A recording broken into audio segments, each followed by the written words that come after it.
जय हिंद दोस्तों, कैसे हैं आप सभी का स्वागत है आपके अपने चैनल राजीव कॉम्पिटिटिव क्लासेस में। दोस्तों आज का टॉपिक आप लोगों के लिए काफ़ी ज़्यादा इंपॉर्टेंट है। आज के इस वीडियो में हम लोग पढ़ने जा रहे हैं डाइजेस्टिव सिस्टम के बारे में। इससे पहले पार्ट 1 वीडियो मेरे द्वारा बना दिया गया है। डाइजेस्टिव सिस्टम पाचन तंत्र के बारे में पार्ट 1 वीडियो जो बनाया गया है उसको देख करके ही पार्ट 2 वीडियो को देखिएगा।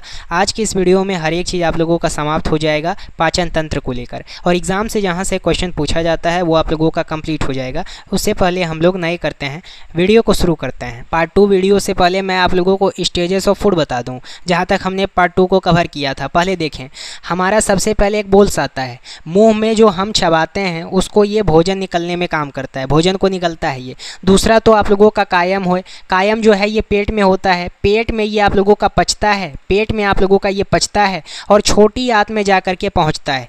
पेट में पचता है, स्मॉल इंटेस्टाइन यानी कि छोटी आंत में जाकर के पहुंचता है, और उसके बाद फिर ये किस रूप में ले लेता है, छोटी आंत में पहुंचने के बाद उल्टी का रूप ले लेता है। जैसे उल्टी होता है ना, उल्टी के समय में जो आप लोगों का भोजन निकलता है तो वही आप लोगों का स्मॉल इंटेस्टाइन में जाकर के जमा होता है। और उसके बाद फिर काइल क्या कहलाता है, जो हमारा काइल होता है, छोटी आंत यानी कि बिग इंटेस्टाइन और बड़ी छोटी आंत यानी कि स्मॉल इंटेस्टाइन, और बिग इंटेस्टाइन यानी कि आप लोगों का बड़ी आंत, उसमें जाकर के आप लोगों का अंतिम रूप से पचता है और वही आप लोगों का मल यानी कि लैट्रिन के रूप में बाहर निकल के आ जाता है। तो ये आप लोगों का स्टेजेस ऑफ फूड होता है, ठीक है, 3 प्रकार का, मुंह से लेकर के स्मॉल इंटेस्टाइन और आप लोगों का लार्ज इंटेस्टाइन से मल के रूप में, लैट्रिन के रूप में निकलने का। इतना समझ में आया। अब सबसे पहले हम लोग यहाँ से शुरू करेंगे पैनक्रियाज के बारे में, पैनक्रियाज के बारे में पढ़ेंगे। अब पैनक्रियाज क्या होता है, यहाँ से सबसे पहले ये समझे, जो पैनक्रियाज होता है ये आप लोगों का कंप्लीट डाइजेशन करता है। इसका डाइजेशन स्टेटस कैसा होता है, ये कंप्लीट आप लोगों का डाइजेशन करता है। किसके थ्रू? एंजाइम के थ्रू, क्योंकि इनसे आप लोगों का 3 प्रकार का हार्मोन निकलता है। अब इसका एग्जाम्पल मैं अच्छा खासा आप लोगों को दिया था मिक्स्ड ग्लैंड के ऊपर में, जिसमें मैंने कहा था कि जो हमारा पैनक्रियाज है ये मिक्स्ड ग्लैंड का अच्छा एग्जांपल है, क्योंकि ये 1 फॉर ऑल होता है, मास्टर ग्लैंड होता है, हर एक काम करता है। ये 3 प्रकार का ये भी आप लोगों का एंजाइम निकलता है, ठीक है। तो यहाँ पे सबसे पहले समझने वाली ये बात है कि ये 3 प्रकार का एंजाइम निकालता है, लेकिन क्यों निकालता है भाई? क्योंकि ये आप लोगों का तीनों, जो हमारा कार्बोहाइड्रेट है, वसा है, प्रोटीन है, इसको पचाने के लिए 3 प्रकार का हार्मोन निकालता है, जिसको हम लेट कहते हैं, LAT। पहला तो आप लोगों का एंजाइम हो जाएगा लाइपेज, इसी में फैट या फिर आप लोगों का वसा या आप लोगों का चिपचिपा तेल, उसको ये पचाता है।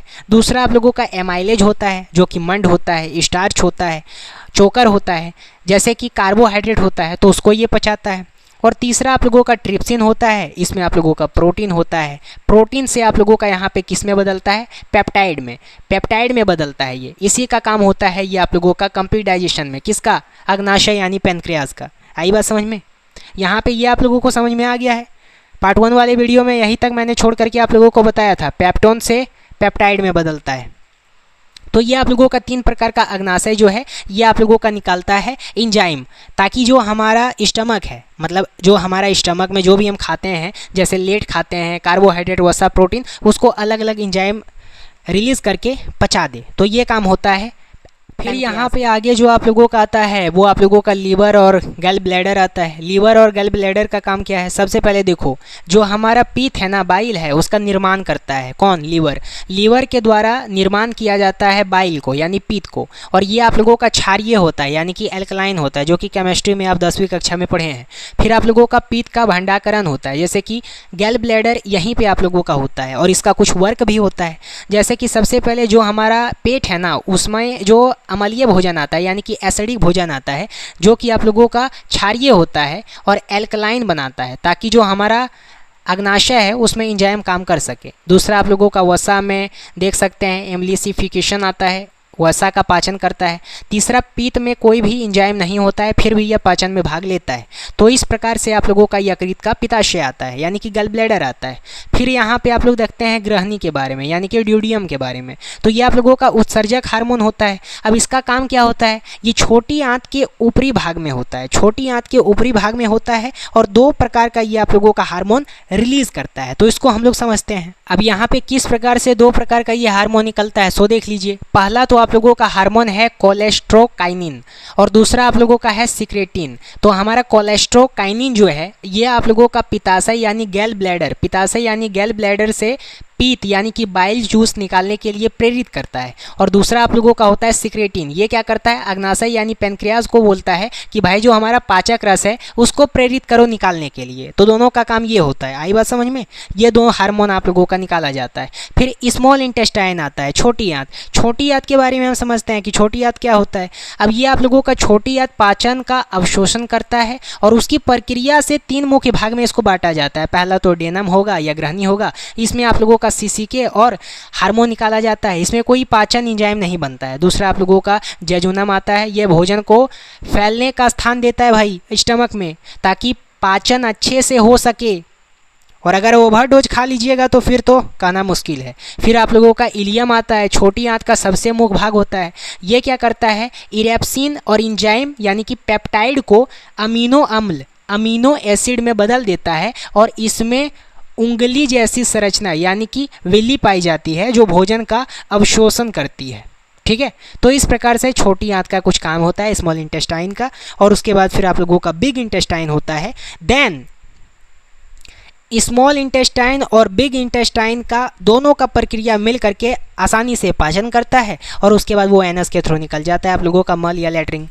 अब यहाँ पे आगे आप समझते हो प्रोटीन पाचन के चरण यानी कि step of protein digestion. Protein किस प्रकार से डाइजेशन होता है, तो प्रोटीन सबसे जटिल पोषण तत्व है। इसको 3 भागों में अलग अलग अंगों के द्वारा पाचन किया जाता है। पहला तो स्टमक हो जाएगा, फिर अग्नाशय यानी पेनक्रियाज, और तीसरा छोटी आंत होता है। अब जो हमारा स्टमक होता है ना, ये आप लोगों का प्रोटीन से पेप्सिन, पेप्सिन से आप लोगों का पेप्टोन में बदलता है।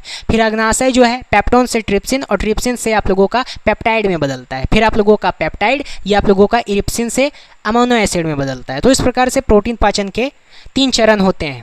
फिर आप लोगों का लार्ज इंटेस्टाइन होता है। ये क्या करता है, जो हमारा जल होता है, वाटर होता है, इसका अवशोषण करता है। और ये क्या करता है, भोजन का पाचन नहीं होता है यहाँ पे। फिर आप लोगों का सीकम होता है, बड़ी आंत का शुरुआती भाग, जिसमें अवशोषी अंग जो है आप लोगों का यहाँ पे ये जुड़ा होता है। फिर आप लोगों का कोलन आता है, इसमें 4 भाग होते हैं, इसका नाम पढ़ लीजिएगा। फिर आप लोगों का कोलेन होता है, यहीं पे आप लोगों का कोलेन होता है, 4 भागों में ये बटा होता है, देख लीजिएगा। और एक मलाशय होता है, जब आसानी तरीके से अच्छे तरीके से पच जाता है स्मॉल इंटेस्टाइन और लार्ज इंटेस्टाइन दोनों से, और उसके बाद फिर ये आप लोगों का क्या करता है, मलाशय के रूप में निकल जाता है बाहर। अब मलाशय यानी कि लैट्रिन के रूप में बाहर निकलता है, तो लैट्रिन का जो रंग होता है वो पीला क्यों होता है, इस कारण से होता है क्योंकि इसमें बिलिरुबिन पाया जाता है।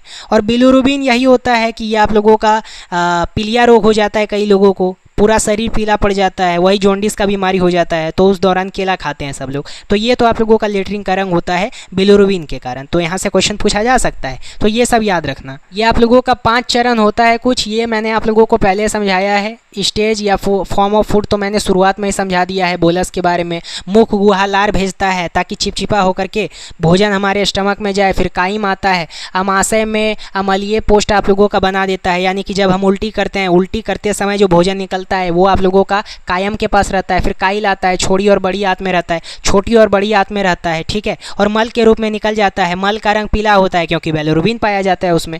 फिर पाचन के भी 5 चरण आते हैं, देख सकते हैं इसमें। इंजेशन आता है, डाइजेशन आता है, फिर अवशोषण आता है, फिर आप लोगों का एसिमिलेशन आता है, फिर मल प्रत्याग आता है। सबको देख लीजिएगा अच्छे तरीके से। लोगों का डाइजेस्टिव सिस्टम पार्ट 1 पार्ट 2 खत्म होता है। दोस्तों कैसा लगा आज का वीडियो, कमेंट के माध्यम से ज़रूर बताइएगा। और ज़रूर ये बताइएगा कि आप लोगों को वीडियो कैसा लग रहा है। और अगर जियोलॉजी बायोलॉजी का जो जियोलॉजी का टॉपिक है, अगर आपको कहीं से भी किसी भी प्रकार का वीडियो देखना हो, प्लेलिस्ट बना दिया गया है, वहाँ से जा करके सारा वीडियो देख करके एग्ज़ाम में बैठ करके एग्जामिनेशन क्वालिफाई कर सकते हो।